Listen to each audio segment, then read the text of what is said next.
All right, I'd like to welcome everybody to the PABI luncheon for this month. It's going to be our State of the Port address. Please enjoy the meal we'll be serving throughout the program today. And first, as always, I would like to ask Eric London, who is the chairman of the PABI Port Committee, to lead us in the Pledge of Allegiance. So if you would all please rise.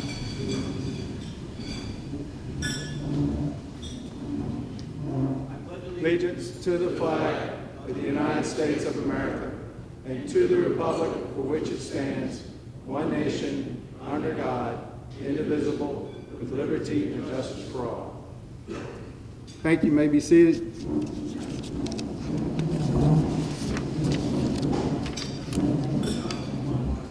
As always, we like to recognize the public officials that attend. We appreciate their service to the community and to the nation.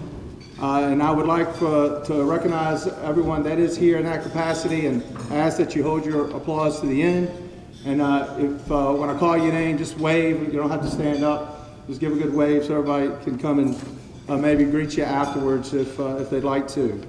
We have with us today, we have Council Chairman Brian Champagne from District 2, Councilmember Chris Schultz from District 3, Councilmember Dr. Stuart Guey from District 4, Councilmember Patty McCarty from District 5, Councilmember Ronnie Newsom from District 6.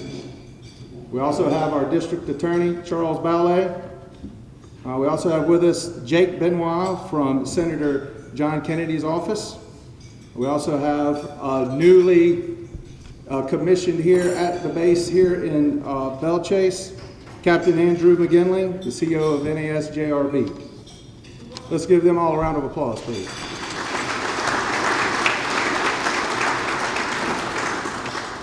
Did I miss anybody? All right, good.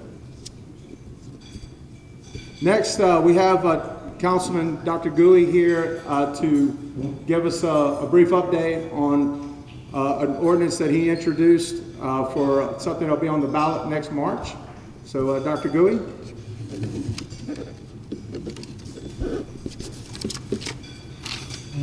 Thank you, Reid. Hello, everyone. There's three parts to this proposal, and I'm going to go through that with you in general terms. There was, during the last election, there were some commitments made by the candidates. And those commitments were that we would look into the governance of the port to see if it could be made more efficient, more responsive to the people. Because, you know, the port is a business, and everyone that lives in Clackamas Parish is a shareholder of that business. And that business operates under a set of bylaws through the state revised statutes and the parish charter. So in looking at our charge as the parish council, once we take our oath of office, not only do we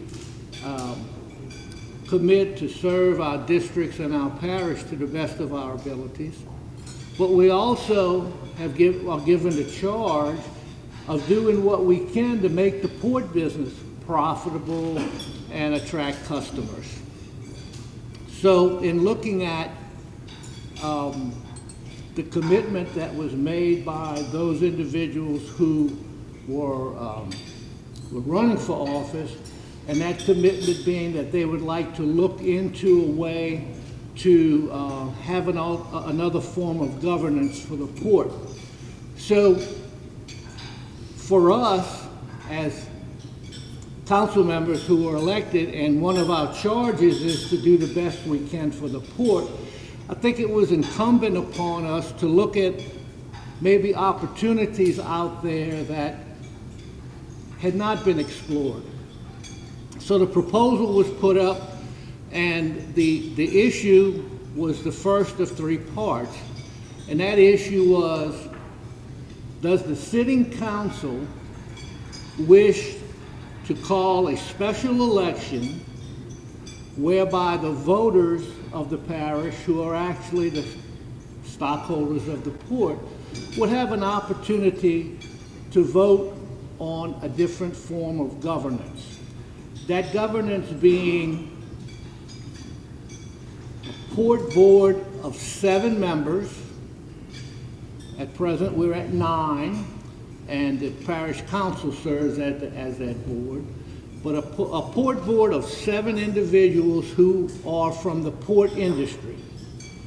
And of those 7 individuals, we would look for people who understand the impact that the port development has on our individual way of life in our districts and in our entire Clackamas Parish community, the infrastructure strains that come with development, and also to have some knowledge on how the port affects Baton Rouge and how Baton Rouge affects the port. So the proposal had to be passed by the council to get through part 1. That was done Thursday. The way that the proposal is set up, of the 7, the parish council would put in nominations and select the 5 best people they feel would fit as per the governance of the port. Parish council would also look at nominations from the parish president and select 1 to be appointed to the 7-member board. And the parish council would also look at nominations from the governor and select 1 to serve on the governing board of the port. So we kind of cover local, local districts with the council members looking at the appointments, the parish president nominations, kind of understanding parish infrastructure, how those impacts take place, and the governor's nomination, which would also be one that would have a knowledge of the impacts in Baton Rouge and the parish and how that all intertwines. So the next phase of this would be the election. Now the election was called last Thursday for March the 29th. And on that ballot will be the opportunity for individuals in Clackamas Parish to make a decision on how they would like the governance of the port to look. It would take a charter amendment for our local self-government charter, but it would also take a revision to the Louisiana Revised Statutes so that it would be consistent. And the parish council, who has the charge of selecting a port board because they were given the charge as the council, that election on the 29th would determine whether or not that phase would take place. And hypothetically, if the voters do approve a change, we still have to go to Baton Rouge.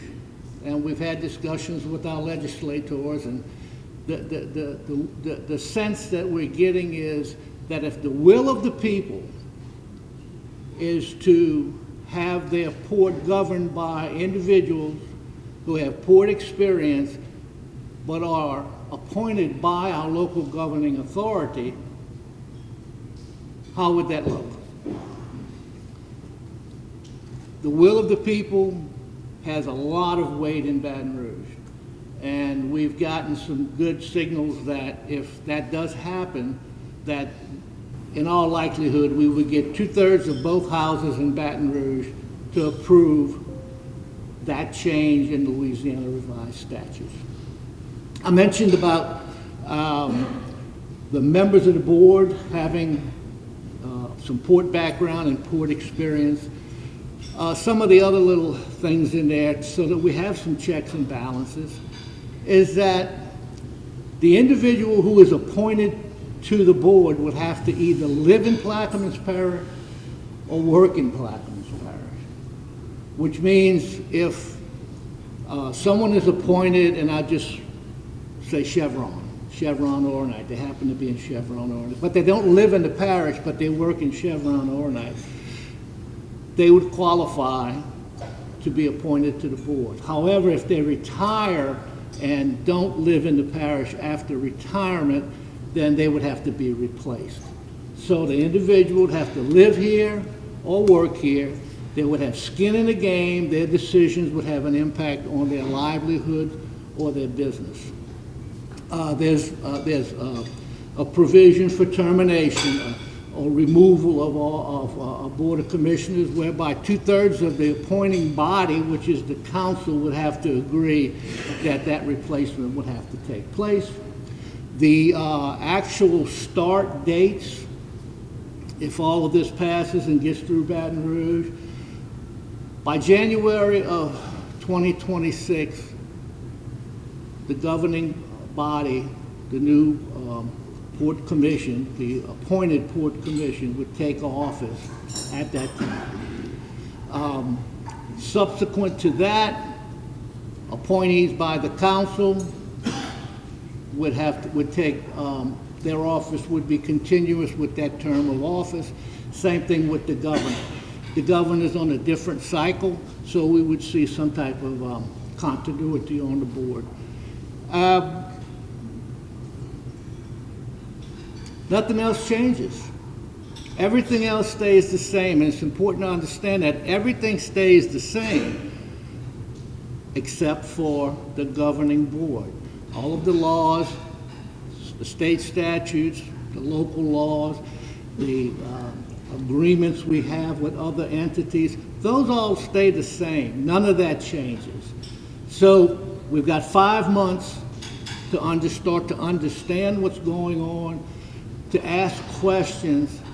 The worst thing that could happen is someone goes to the polls and votes when they don't really know what they're voting for, whether it be for or against. So it's up to all of us as individuals who have an interest in this to make sure that we tell the facts and let the public decide. Okay? That's about it, but please be assured that if you do have a question, if you have a group of individuals that want to meet to discuss this, I'm available. Any one of our council members will be available to assist you in understanding what this is all about. And with that, I thank you for your attention, and I also want to thank all the individuals who worked to get to this point. I'm not going to start naming names because either I'll forget somebody or embarrass somebody, but council members, people of the community, everyone who gave input, I really appreciate it. Thank you so much.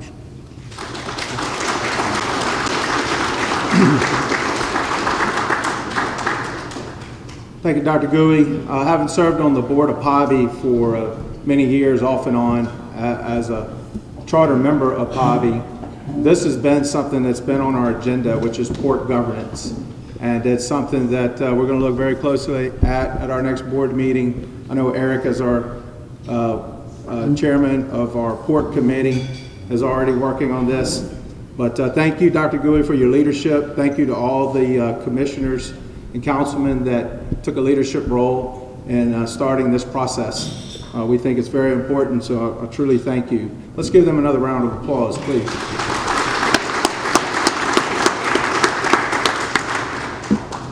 Okay, now it's my distinct honor to introduce our keynote speaker for today, Mr. Charles Tillotson. With decades of maritime industry experience, Charles Tillotson joined the Port of Plaquemine team as Executive Director in 2022. Mr. Tillotson has leadership experience in port business development and operations. His expertise includes handling vessels carrying liquid bulk, dry bulk, containers, break bulk, military explosives, and hazardous materials, and in over 45 marine terminals in the U.S. and Asia. Mr. Tillotson's previous positions included Chief Commercial Officer for Seaport Manatee, Senior Vice President for Carver Maritime in Manatee, Florida, Chief Commercial Officer for Diversified Port Holdings in Jacksonville, Director of Business Development for Metro Ports in Galveston, Vice President of Military Business Development for Ports America, Marine Terminals Corp. In multiple ports. Mr. Tillotson holds a master's degree in business administration from the University of Phoenix and a bachelor's degree in business management from St. Mary's College of California. In addition, he is a graduate of the Army Management Staff College and earned Global Logistics Specialist certification from the California Maritime Academy. He's also a Navy veteran, serving 10 years of active and reserve duty before being discharged in 1992.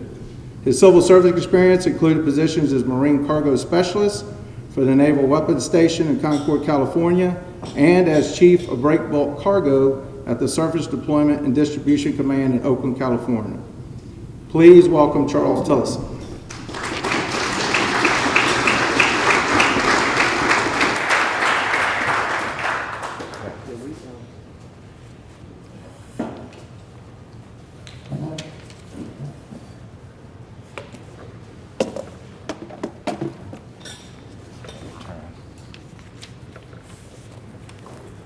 Okay, can you hear me?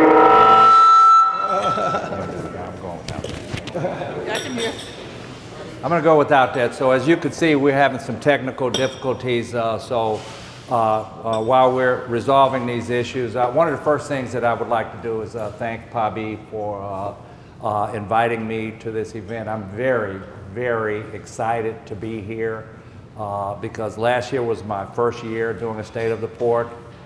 And there were a lot of things that we needed to get done that we just, the cake was half baked. And a lot of those things we've accomplished over the last 12 months. So it's exciting to be here to share those accomplishments with you. Before I get started, and while we work out our technical difficulties, what I'd like to do is recognize the port staff. So if I could have the port staff to please stand. And if I could ask everyone to give them a big round of applause.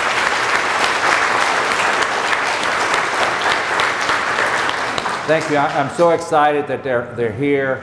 We have several members that could not be here, but they have to put up with two people in the port's office, and that is Charles and Chuck. And it is a pleasure for them to work with Charles and not so much for Chuck. So, and I tell you, I say that jokingly, but look, as a port authority, we have a lot of stuff to get done, and sometimes we cannot make excuses, and you know, I hold myself accountable for that as well. As we continue to work through these technical difficulties, one of the things that I would like to just talk about Plaquemines Port, we actually created a tagline in our new 2024 master plan, which we refer to as turning bigger ships faster.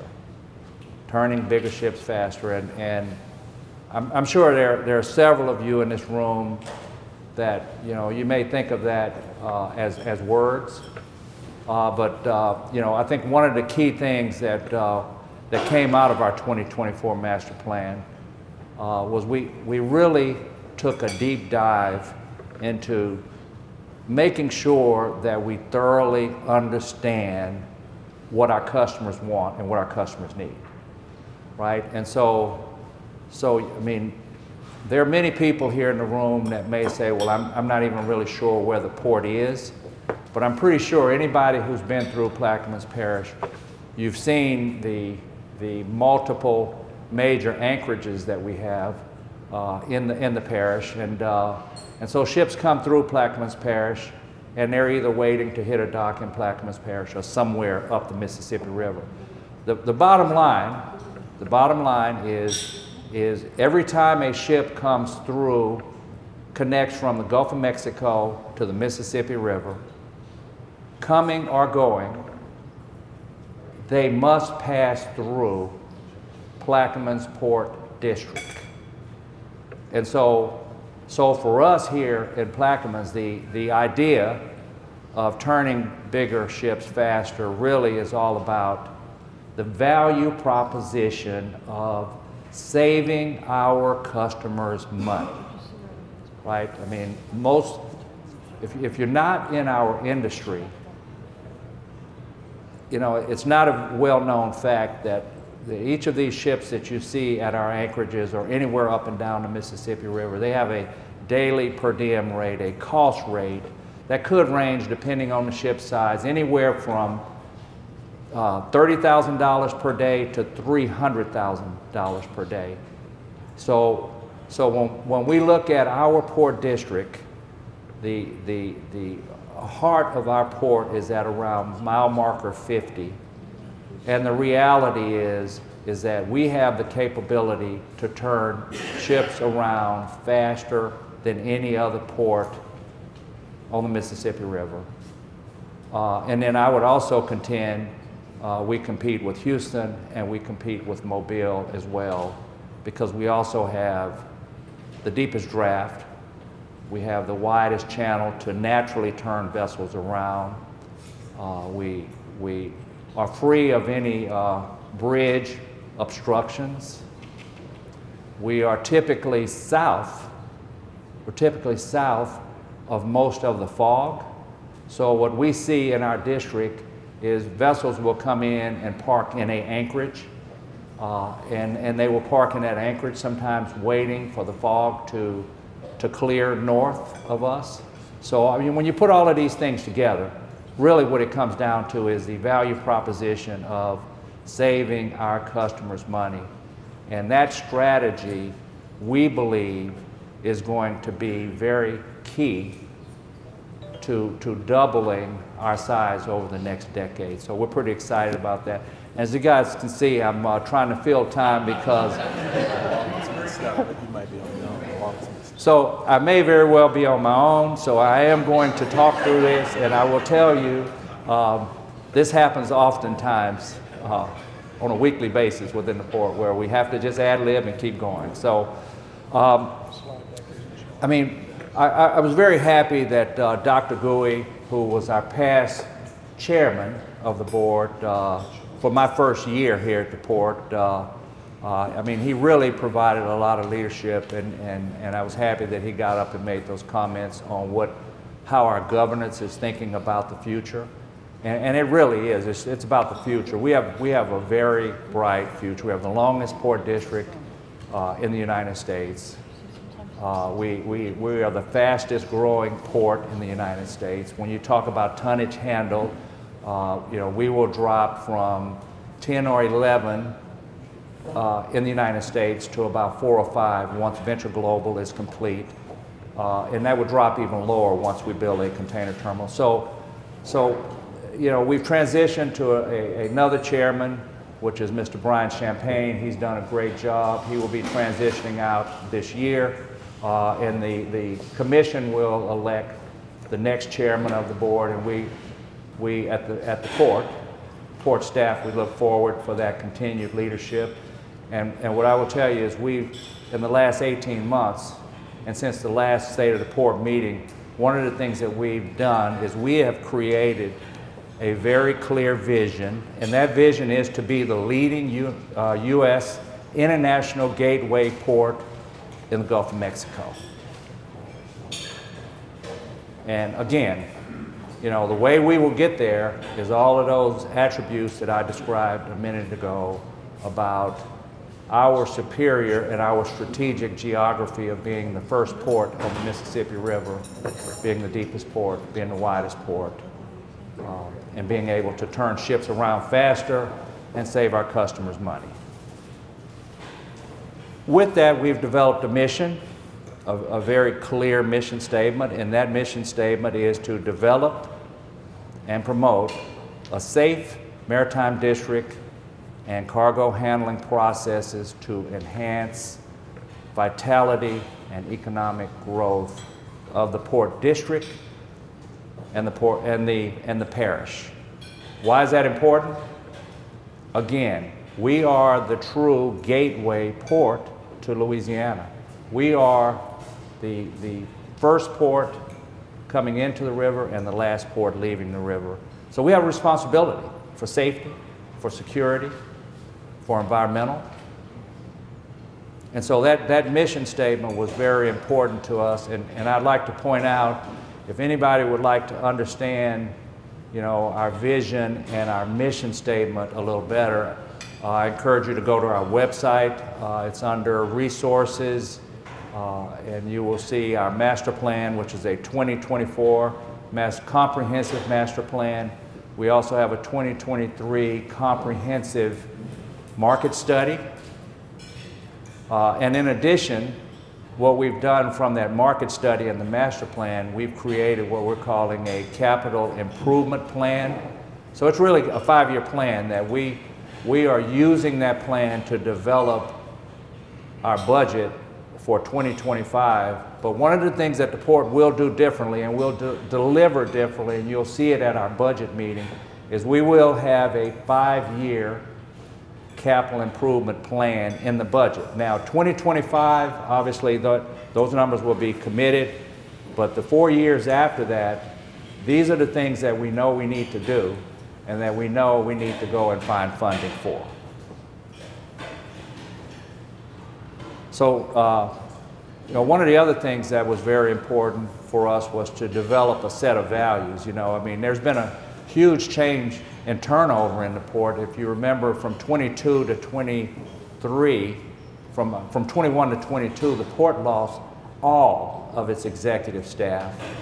And as I came in and worked with the team to rebuild, one of the things that we found to be important if we were going to be able to deliver on our master plan was we had to develop a set of values.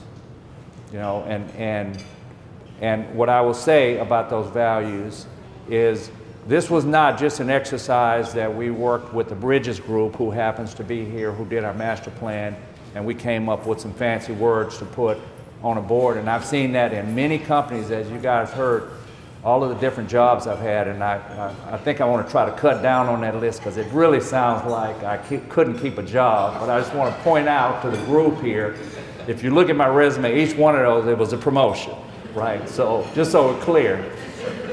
But what I've seen in these organizations is values that are posted on the walls that the behavior in the organization didn't match. And for me, that's just always been an issue. So one of the things that we did with the port staff was we spent some time working on our master plan, and we developed our own values. So just to start off, the number one value that we came up with, and these are not necessarily in order, but they're all important to us if we're going to meet our goals of, the number one is to foster integrity and trust. If we can't trust each other,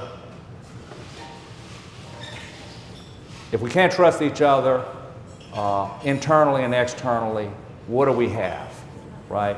Number two is prioritize customer focus. You guys heard me talk about what is important to the customer. When we say Plaquemines Port turns bigger ships faster, and our value proposition is we save our customers money,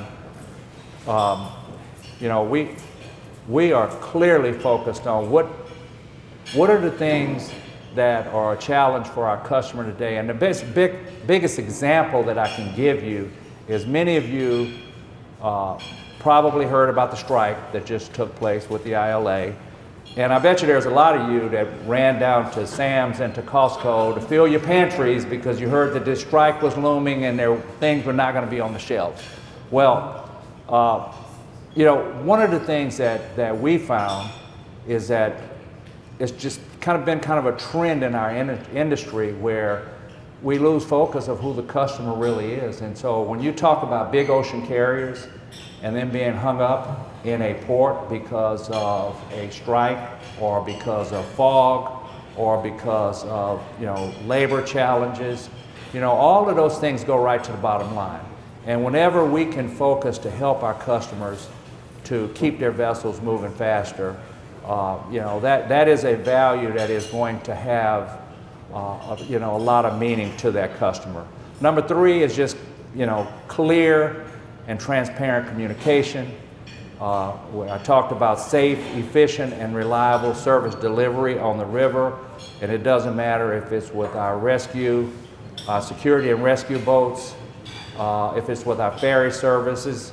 We have to make sure that reliable service is safe and it is efficient. So when you guys see the lines back up at the ferry terminal. I mean, one of the things that you've probably noticed over the last few months is we've started putting on a second ferry. I mean, it's not cheap for us to do that, but we know if we are going to truly support our industry partners and ensure that the public can get to and from work in a timely and predictable manner, this has just got to be a value that it matters to us, and it is something that you know, when we operate on a daily basis, you will see our actions will be consistent. One of the really important things with us was to make sure that we prioritize community engagement. And we struggle with this, but prioritize community engagement, but with a global focus. A global focus. I mean, Plaquemines Port and Plaquemines Parish, we are collectively on a global stage now with Venture Global starting to produce liquefied natural gas. And what the attention that we are getting is second to none.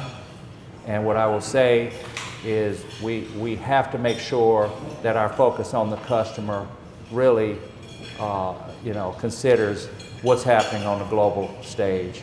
Our service level delivery has to be on spot, and in technology. I mean, we've been embracing a lot of technology, but with that technology, one of the things that we're really focused on is being innovative and promote environmental care. And then the last value is to implement process improvement, continuous process improvement. And one of the things that I've personally challenged our port staff with is the expectation is not for everybody to be perfect or to get better quick. It is to incrementally improve. If it's just 1% per day, you know, when you put that over a year, when we come back next year for this event, what we will see is that the improvement will be significant and our accomplishments will also match. Our 5-year goals, I'll go through them quickly, is to achieve annual year-over-year tonnage growth. I talked earlier about we are about the 10th or 11th port in the United States by tonnage handle, so that is a significant number. I mean, the tonnage that we handle is very significant. But in addition, we want to grow the port revenue. So if we're growing our tonnage, our revenue will follow. And as we grow our revenue, you know, good things happen within the port and then within the parish. We want to work on improving our efficiency and cost control. Our goal is to stimulate economic growth and increase local tax revenue, generate job opportunities to improve local living conditions, and then to boost the port's global profile. So those are 6 short-term goals that we're focused on today. If you look in our master plan, you will see that we have 10 goals, long-term goals set there, but these are the 6 goals that we're focused on a daily basis. And hopefully we're going to get the slides up soon because there's some really pretty slides that are coming up that are really, it's important that everybody's able to actually get a visual. But you know, when we put our master plan together, one of the high level thing that we did as an organization was we identified, once it was complete, we reviewed it from top to bottom, and we came up with 4 key takeaways. One of them was our strategic geography, and I've talked about that, turning bigger ships faster. Talked about, you know, the value proposition of saving our customers money. The other one was the high economic impact that we already deliver today with the 50 million tons of cargo that we handle today. But when we look at a 7-year plan of growth with the container terminal, and then when you look at the bird in hand, what we have with our partner Venture Global today, that high economic impact is there, and it's up for us to manage it and keep it moving forward. One of the other takeaways that we walked away with, we really understand that from a global perspective, the world really, I mean, not only do they not know where we are, and when we talk to a lot of customers on a global stage, they don't understand that, excuse me, that we're actually the port before you get to New Orleans, but we're overshadowed by New Orleans. And this is not uncommon. You know, I will tell you that when I was in Port Manatee, Florida, as Chief Commercial Officer, most people, and I can assure you there are a lot of people here in this room today, you don't know where Port Manatee, Florida is, but you know where Port Tampa Bay is, right? So Manatee was overshadowed by Tampa Bay. So one of the things that we need to make sure that we do is, as a key takeaway, is to rebrand the port. And then the last thing, which I think is going to be more important to a lot of people here in this room, is parish infrastructure needs. I mean, the traffic within Plaquemines Parish, none of us can ignore the fact that, I mean, it has affected just about everybody in the public's life in the parish. And so a key takeaway for us was to create that capital improvement plan, to identify some key capital projects that we need to be working on now, that the port must be engaged with the parish in figuring out how do we expedite some of these projects so that as we finish the next phase of Venture Global and we start building out a container terminal, that we've resolved some of these issues. So, you know, when we look at Venture Global and where Venture Global is today, I mean, when we say, well, why are we considering ourselves the Louisiana gateway port moving forward? I mean, again, it goes back to our strategic geography. When you look at Venture Global and the impact that Venture Global is having on the parish in terms of sales taxes, the numbers are higher than the parish has ever seen before in its history. And again, it really comes back to just that strategic geography. And guys, it looks like we are not going to have the presentation. So what I'd like to ask, if anybody, if you're interested in seeing, because I'm really disappointed because we have some really good slides here, we have some really good graphics, and I'd like to ensure that everybody gets a copy of that. But let me just talk about the high economic impact that we're thinking about with a container terminal. We actually did an economic impact analysis, and we used Dr. Lauren Scott, and Dr. Scott is a very well-respected economist here in the state, and just in total business revenue over 7 years, we're looking at $530 million. Total personal income adding, $534 million, $19 million in income and local tax receipts, and additional 785 annual jobs. That's both that's direct, that's indirect, induced and related additional jobs. So that's what we're looking at over a 7-year period with developing a container terminal. But it gets better. I mean, when you look at what we have today, just with Venture Global, what we're talking about in terms of economic impact that's happening right now and that's forecasted into the end of 2025 is $21 billion in total business revenue, $7.1 billion in annual increased personal income. So those are billions, not millions.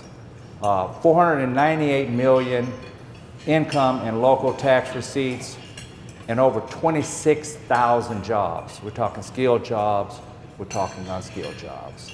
I mean, so the impact that we're seeing today just with what we have with Venture Global and what we're planning with APM and Maersk. And by the way, I would like to point out that we do have a representative from Maersk Line here in the room, Mr. Scott Ross, and I'd like to just highlight that we We meet on a weekly basis, and they are very familiar with all of the infrastructure projects that we're working on, and that's all being discussed as we go every week. So the next item, I'd like to just highlight also that some of you may have read that there was a little concern from Baton Rouge about the lower Mississippi River ports unfairly competing with one another. So one of the things that we are doing right now, from the Port of Baton Rouge, the Port of New Orleans, the Port of St. Bernard, and Plaquemines Port, we're actually working on, and the Port of South Louisiana, a joint marketing study that should be completed early next year.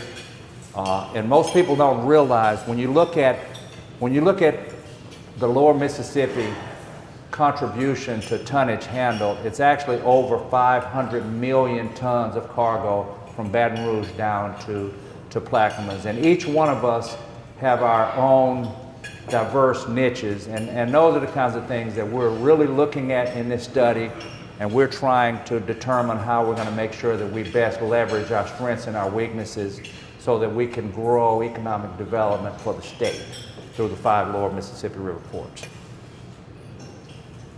And if I could just talk about global trade, Louisiana global trade, I had a really great slide for you guys. I'm really disappointed that I can't share it with you, but what I can share with you,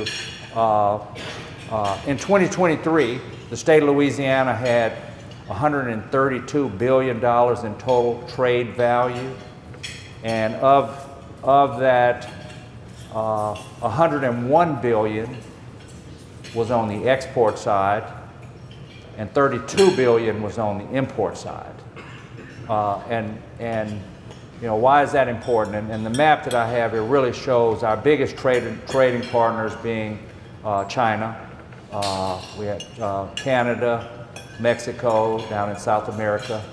But there's some huge opportunities for us, particularly with Mexico, as nearshoring starts to take place, where our focus here at Plaquemines is to change that, to impact that import number, because we really, as a state, we must attract more import freight. We must attract import freight to drive economic development. We must attract manufacturing. We must attract distribution.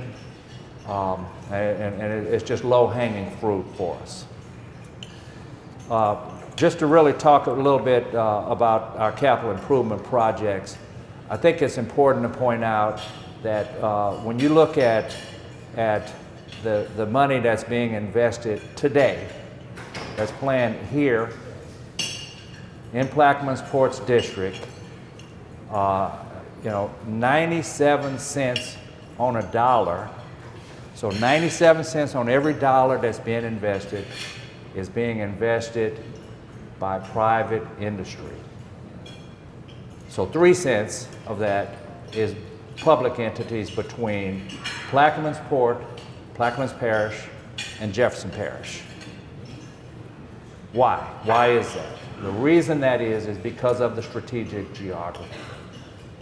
It is because we can turn bigger ships faster, and when you can get bigger ships in and out of a district faster, and you have the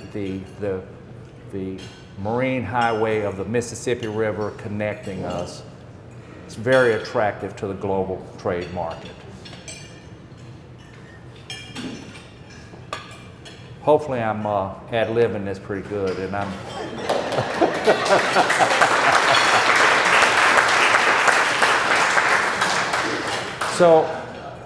So just to talk about just a handful of our capital improvement projects. And by the way, in our capital improvement plan, we actually have 16 projects identified. And I want to be real clear. When you read it, when you call me and you want to tell me, well, look, this has changed. Why is this here? Well, we completed the master plan in June, and we completed the capital improvement plan shortly thereafter. But it's just a plan, right? It's a direction. So some of those things that we are going to accomplish, some of them may change, and we may find some other things. So it is a roadmap.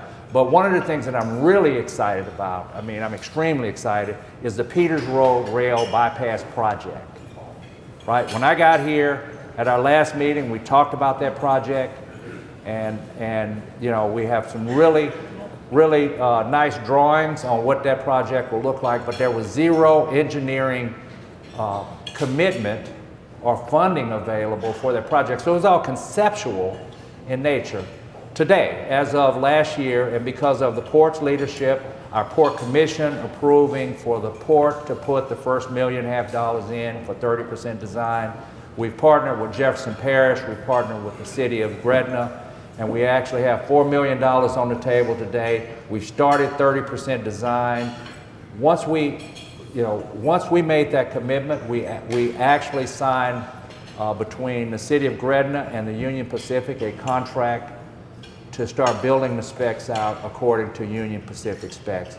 And for us to be at this place today, and when we look where we were a year ago, I mean, this is just tremendous progress, and it is the type of progress that is the reason a representative from Maersk is in the room today, because you know, if we're talking about a project and we're talking about building rail and we're not making progress, right? We don't have actual engineering drawings, you know, I mean, you start to lose confidence. So, but in addition to that, and I think even more important to Plaquemines Parish, is the Peters Road, I call it the Peters Road Walker Road Bridge project. So we have two projects, the Peters Road Rail Bypass, which takes the rail out of downtown Gretna, and it takes it down an industrial corridor on Peters Road. I mean, this photo would really be great if it was on the wall. Now, you guys will really just have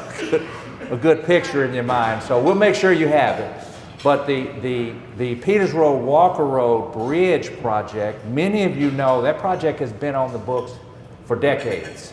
And so the port has been successful. We were awarded a $7.4 million grant to restart the engineering. And since we've done that, the Port Commission, you know, you got to be careful when you have success. So we've been very successful with receiving grants.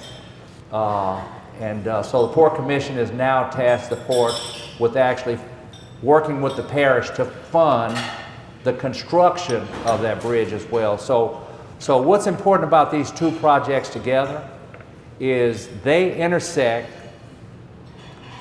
they connect Jefferson Parish with Plaquemines Parish from 4th Street to Peters Road, down Walker Road to Highway 23, adjacent to the Joint Base Naval Air Station, Belle Chase.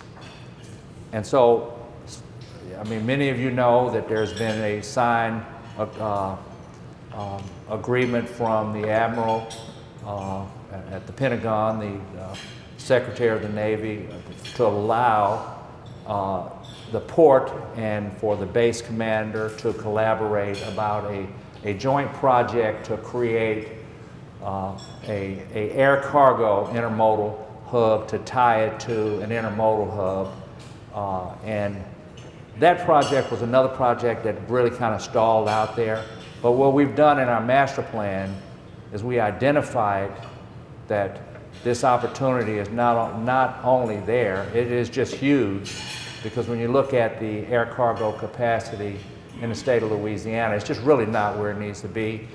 And so our next step now in spinning off of our master plan is to create what the Admiral authorized was for the Navy and for the port to actually develop a Navy business case analysis. And so that is the next step for us to develop that business case analysis. Now, before I move to the next project, I want to make sure that I'm very clear about both of these projects, Peters Road Rail and Peters Walker Road, the bridge. I mean, Highway 23 and 4th Street connecting Peters Road and Walker's Road. We know without a shadow of a doubt at Highway 23 and at 4th Street, that part of that engineering will have to include above grade crossing so that as the trains are moving, that we're not blocking traffic. So that was not part of the original scope, but it is something that we are adding to the scope because if we're serious about building the terminal that we're talking about building, this is just something that we have to do so that we don't end up with some of the traffic issues that we're experiencing today. We are still focused on a 11-mile extension rail project from CHS, south of CHS, which will go down to the container terminal. The port's very focused now on finding additional funding to fund that project. We are in an agreement with Infinity Engineering, and they have all of the details for that project. And I have all confidence that we are going to get that done. It is going to be about a $50 million project when everything is said and done, but we are still focused on accomplishing that. And then one of the other things that's important is water. I mean, we know in the parish, you know, the challenges that we have with water, you know, with the saltwater wedge, and then with port growth, with Venture Global coming, building a container terminal. So the port is involved in actually, as we speak today, in putting a 6-mile water booster station, so a water line from Alliance to Port Sulphur that will actually enhance the water pressure within the port complex, but also will also ensure that those citizens and the public south of the port complex do not lose water pressure. I wish I can give you guys the rendering here. I have a really beautiful rendering of an APM container terminal. And they say we will have it just in a few minutes, so I will make sure that I come back to that slide. But I think that, you know, I talked about that economic impact, and I mean, I really want to show this rendering because I think that it really, it shows the vision that we have for building a container terminal that will be bigger in 10 years than any container terminal on the Gulf Coast. Oh, we have light.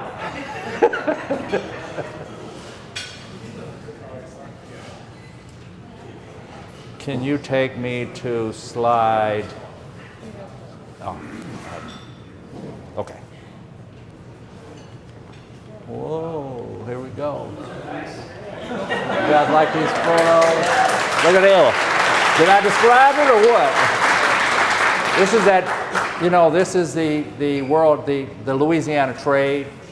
I mean, when you look at this, this is the capital improvement project. So that's the 97 cents to 3 cents. I mean, when you see industry investing 97 cents on the dollar, they're not doing that because they're nice guys. They're doing that for a reason, and that is because of our strategic geography. Look at that. So one of the things that I didn't talk about is if you look on the bottom right of that screen, what we're really focused on, even if we don't build a container terminal, let's be real clear, what we see in Gretna, with the trains running in Gretna, what we want to do is work with our partners at the New Orleans Gulf Coast to create that bypass through an industrial corridor so that you know, we now have an alternative, you know, to transporting our goods. And if I can get to this, so this is just a rendering. This is just to give you a picture in your mind on what a container terminal would look like. This would be south of Venture Global, right at mile marker 50. And I want to point out that 97 cents of private industry investment. So APM Terminals is committed to building the terminal out. The port is committed to bringing the rail infrastructure in and making sure that we have the water infrastructure and that we have the land to bring this project to fruition. And then obviously, many of you know about the Point Lahash ferry landing. So today, on the left side, I joined the port almost 2 years ago. A month in, the Point Lahash ferry landing was closed. Very small ferry landing. public was outraged. One of the things that really struck me is the amount of outrage.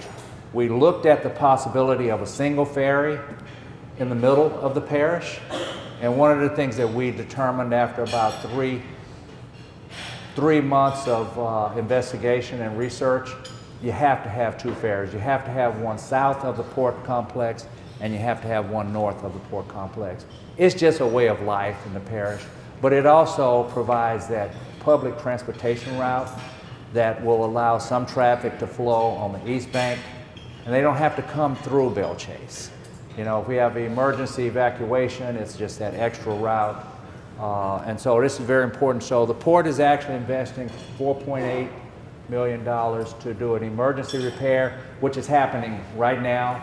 As a matter of fact, I think some of you guys may remember we got to a place where we were ready to award a contract. The Corps of Engineers stopped us back in March, and they forced us to do a slope analysis. Well, we're actually dropping riprap at that landing today, and we're planning for in January that the Point Lahatch Fair landing will be reopened. But we also have an additional $18.5 million in federal grant funds to replace that ramp in 4 years. So, and in addition to that, we have another $26 million in grant money now to add a new diesel electric ferry. I'm so excited about this diesel electric ferry, and I gotta tell you why. Many people here know that we are losing, the port is losing its tail on our ferry system. But coming in with a diesel electric ferry will cut our costs by 50%. And so it is just an opportunity for us again to become more efficient and to make sure that we're providing that public transportation.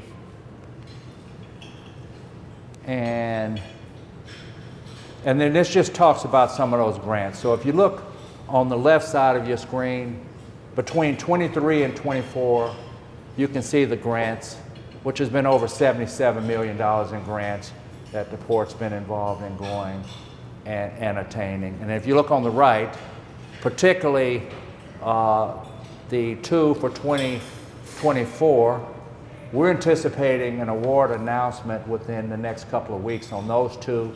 But then the two that you see for 2025, we've already identified in our capital improvement plan. We need to go find those funds within the next 2 years. So with our capital improvement plan, we've actually deployed a grant strategy, and we're focused over a 5 to 10 year horizon to make sure that we're effective in finding the funding to make these projects happen. And this slide here really just shares, these are our partners on the river.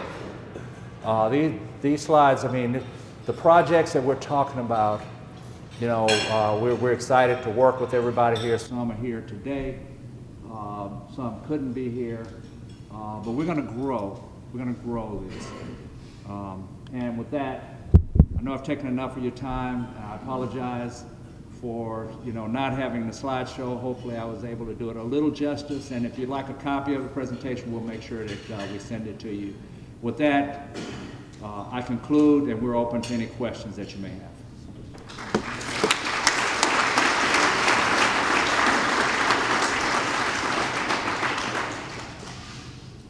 And questions of Dr. Guey as well.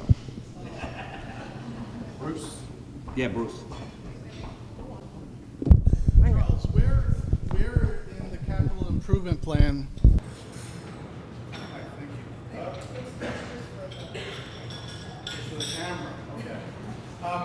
For the capital improvement plan, is the rail in there? Do you have that somewhere in there? That is correct. Yes, the rail is in there, and if you look at our capital improvement plan, one of the things that we identified was projects that would be covered by industry. So, for example, a container terminal by APM. The rail bypass will be Jefferson Parish, and then the 11-mile extension will be the port.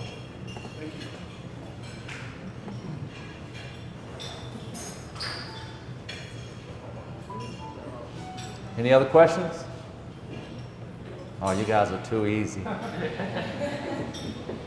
Well, I want to thank everybody for coming out. I mean, I know everybody's got busy schedules, and it means a lot to us here at the port. I want to thank, PABI for having the port to come and share our story. And again, if anybody would like a copy of the presentation, we'll make sure that we send that to you. Thank you, and be safe.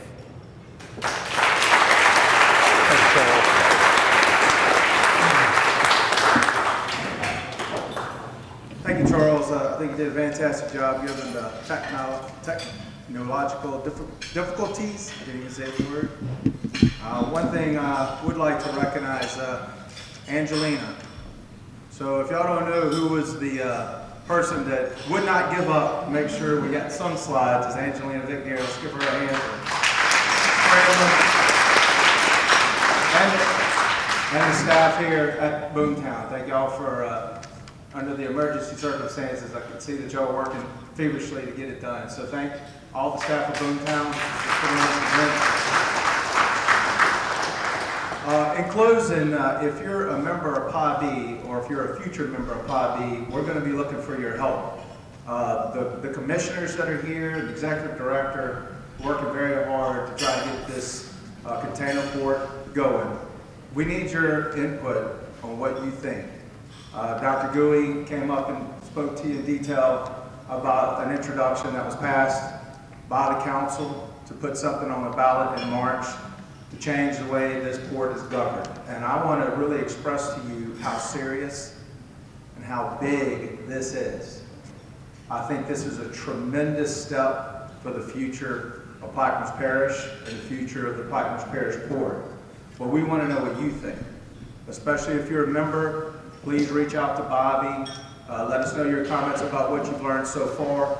I know Dr. Guey has already stated they're going to host several community meetings, town hall meetings, and I can tell you that I've been to probably not as many as I wish I could have gone to on all topics, but those town hall meetings are your chance to voice your opinion. Too many times something gets on the ballot and you always hear it at the coffee shop or wherever else. I didn't even know about this. They're trying to throw this on us at the last minute, blah, blah, blah. This is your opportunity to be informed, to find out more about this, exactly what this is going to do for the future of the port and the parish, and make your opinion known. And that's what's great about the society that we live in. So also, there's a big election coming up shortly, and I hope everybody is prepared to vote in this upcoming election. My biggest disappointment in this country is that people do not vote. And there's many people that are registered to vote that do not vote. So I think that we all should do our duty and go to the polls in November as well. Are there any other comments or questions? Yes. Bobby. Director Tillotson, if you would please forward the slides to me. I have 99% of everyone's email address and I'll send it to everybody. Perfect. Thank you very much. Thank you. Oh, last comment was on the agenda to mention that the Rotary Club golf tournament, the Orange Festival golf tournament is this Friday. It's at, where is it being hosted? At Stonebridge this Friday. So if you haven't already put your team in, please do so. So everyone please be safe traveling back to your destination and meeting adjourned.